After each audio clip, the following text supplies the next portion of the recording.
হযরত ওমর বলেন, যুবক রেডি হয়ে যাও, ইসলামী আদালতে তোমার বিচার হলো ফাঁসি, তোমার বিচার হলো ফাঁসি। এর যুবক একটু বলো বলো, মনের শেষ কোনো ইচ্ছা আসেনি? তুমি বলো, তোমাকে সুযোগ দেওয়া হবে। তোমাকে ফাঁসিতে ঝুলানোর আগে মনের কোনো শেষ ইচ্ছা যদি থাকে তুমি বলো, সেটা পূরণ করা হবে। এই কথা বলতেই যুবক বলতেছে, আমিরুল মুমিনিন, খলিফাতুল মুসলিমিন, আমার মনের কোনো বড় আশা কিছু নাই। আমি আল্লাহর আদালতে খুনি হতে চাই না।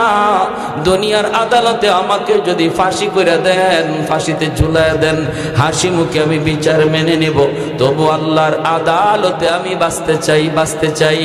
এই বইরা যুবক রেডি হয়ে গেছে।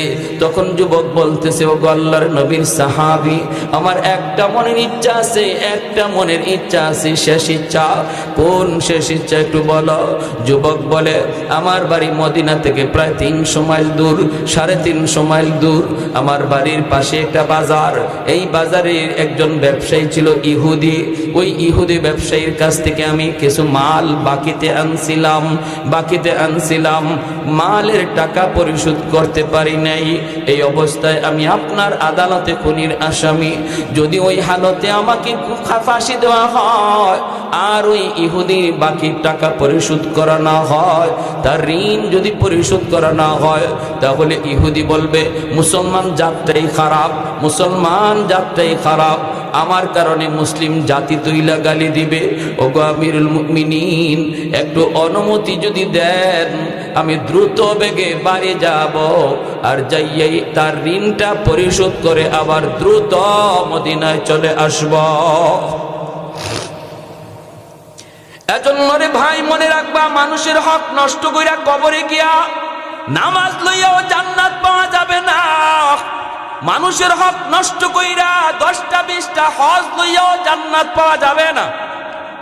প্রতিবেশীর হক, ছোট ভাইয়ের হক, বোনের হক মাইরা, ভাতিজার হক মাইরা যারা কবরে যাইবা, তোমার জীবনের নামাজ রোজা হজ যাকাত লইয়াও জান্নাত পাওয়া যাবে না যদি মানুষের হক মরার আগে পরিশোধ না করো। কারণ এটা হকুল ইবাদ। আল্লাহ হকুল ইবাদের ব্যাপারে কোনো সিদ্ধান্ত দিবেন না। আল্লাহ তার হকের ব্যাপারে তিনি সিদ্ধান্ত জানাবেন। বান্দা তোর এক ওয়াক্ত নামাজ কাজা হয়েছে নে আমি মাফ করে দিলাম, বান্দা একটা রোজা তোর কাজা হয়েছে নে মাফ করে দিলাম, কিন্তু অমুকের টাকা মারছ, অমুকের জমি তুমি দখল করে নিয়ে আসছ, এই ব্যাপারে আমি আল্লাহ কিছু জানি না, এটা তার মামলা, তুমি তার কাছ থেকে মামলার রায় নাও। মার হক নষ্ট করেছ, মার সেবা করো নাই। বাবার হক নষ্ট করেছ, বাবার সেবা করো নাই।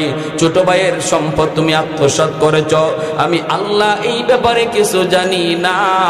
বান্দা তোর হজ, তোর নামাজ, তোর রোজা, তোর কোরআন তেলাওয়াত, তোর জিকির, এগুলাই কয় তুই জান্নাতে যাইবি, তোর জান্নাতে যাওয়ারই কথা, কিন্তু ওই মামলাগুলি আগে তুই ডিসমিস কর। মানুষের মামলাগুলি ডিসমিস কইরা নামাজ লইয়া তুই জান্নাতে যা। মানুষের মামলা ডিসমিস কইরা তুই তোর হজ লইয়া জান্নাতে যা। মানুষের মামলা ডিসমিস কইরা তুই তোর তাসবিহ তাহলিল লইয়া জান্নাতে যা। কিন্তু ওই দিন হাসরের ময়দানে কেউ কাউকে মাপ দিবে না। মা সন্তানকে মাপ দিবে না, বাবা সন্তানকে মাপ দিবে না, ছোট ভাই বড় ভাইকে মাপ দিবে না। কেমন করে মাপ দিবে? ভাই ভাইয়ের পরিচয় দিবে না, সন্তানের পরিচয় মায় দিবে না।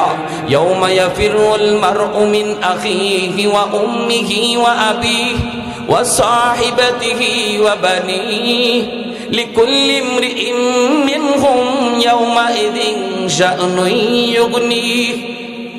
আল্লাহ পাক বলে, সবাই শুধু নিজেকে বাঁচার ফিকির করবে, নিজে বাঁচার চিন্তা করবে, নিজে বাঁচার চিন্তা করবে, নিজে বাঁচার চিন্তা করবে, কেউ কারো দিকে নজর দিবে না। ভাইরা বন্ধুরা, এজন্য রে ভাই মনে রাখবা, মনে রাখবা, আল্লাহর আদালতে মানুষের মামলা লইয়া কেউ উঠবেন না। আল্লাহর দোহাই, মৌতের আগে আগে মানুষের মামলাগুলা দুনিয়াতে ডিসমিস করেন। যুবক বলতেছে, ওগো আমিরুল মুমিনিন, একটু অনুমতি যদি দিতেন আমি দ্রুত বাড়ি যাব, যাইয়েই তার হকটা আমি পরিশোধ করব, ঋণটা পরিশোধ করে আমি দ্রুত চলে আসব, দেরি করব না বিন্দু। হযরত আমিরুল মুমিনিন ওমর ফারুক রাদিয়াল্লাহু তাআলা আনহু বলতেছেন, এ যুবক, তুমি এমন কি বললা? এই কথা কেমন করে আমরা বিশ্বাস করব?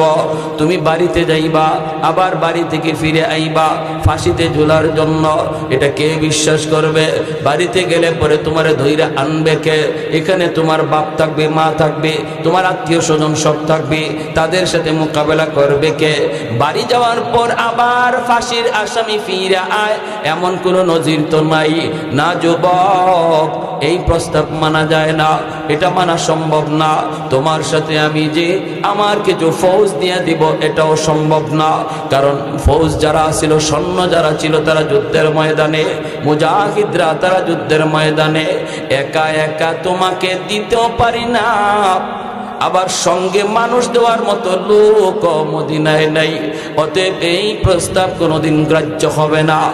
যুবক ডাক দিয়া কয়, গো আল্লাহর ওলি, তাহলে আমি রেডি, আমি রেডি, আমাকে ফাঁসিতে ঝুলায় দেন, ঝুলায় দেন। আমিরুল মুমিনিন হযরত ওমর ডাক দিয়া বলতেছে, যুবক, একটু সুযোগ তোমাকে দিলাম, বলো মদিনায় তোমার কোনো আপন বলতে কেউ আছে কিনা? মদিনায় তোমার বন্ধু বান্ধব বলতে কেউ আছে কিনা, যারে তুমি নিজের পক্ষ থেকে জামিন রেখে যাইবা? জামিন যদি তুমি ফিরে না আসো, তোমার বদলা যে জামিন হবে তারে আমরা ফাঁসিতে ঝুলাবো। শুধু একটা সুযোগ আছে রে যুবক, একটা সুযোগ শুধু আছে, দেখো তোমার পক্ষে কেউ জামিন হবে কিনা। এমনি যুবক, আল্লাহর নবীর সাহাবী, ওগো নবীর সাহাবী, এটা কেমন করে সম্ভব? মদিনায় আমার আপন বলতে কেউ নাই, আত্মীয় স্বজন বলতে কেউ নাই, বন্ধু বান্ধব মদিনায় আমার কেউ নাই, অতএব আমার পক্ষে কেউ জামিন হবে না, কেউ আমার পক্ষে জামিন হবে না। অতএব আমি রেডি, আমাকে ফাঁসিতে ঝুলায় দেন। শুধু মৃত্যুর পর আমার দেহটাকে আমার মার কাছে পৌঁছায় দিন, আমার দেহটা আমার আব্বার কাছে পৌঁছায় দিন। আমার বাপ মার আর কোনো সন্তান নাই, সন্তান নাই, আমি আমার মার গর্ভে একমাত্র সন্তান। মৃত্যুর সময় মাকে খবরটাও আমি দিতে পারলাম না, আমার লাশটা শুধু বাড়িতে পাঠায় দিয়ে। বাইরা এই বইলা যুবক সামনের দিকে আগাইতেছে, ফাঁসিতে ঝুলবে।